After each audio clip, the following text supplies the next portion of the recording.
Yan guys, palang aking nalilinisan. Ayan. Ayan. So, utay-utayin natin at medyo, ano guys, malaki.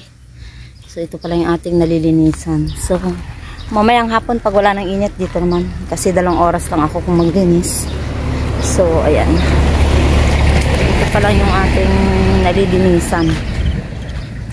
Yan. 2 araw na kaunti-unti yung gilid na yan. Yan. O, diba? Nalinisan na natin ng kahit kaunti. So, mamaya naman uling hapon dahil hindi ko kayang init. So, paunti-unti lang. So, may sakit ang aking kapatid kaya hindi ko maasikaso ng ayos.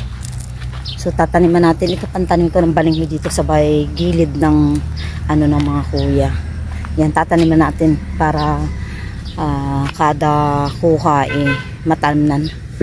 Pagka inani, kailang palitan para hindi nawawala ng bunga.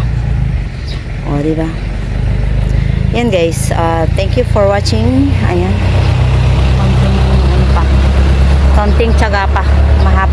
Mahabang linisin tayo hanggang dulo. So, pagtsatsaga natin pag wala bukas, nasa dialysis ako kaya wala akong panahon. Sa hapon pagdating ko makakapagamas uli ako ng mga ilandi pa. Thank you for watching.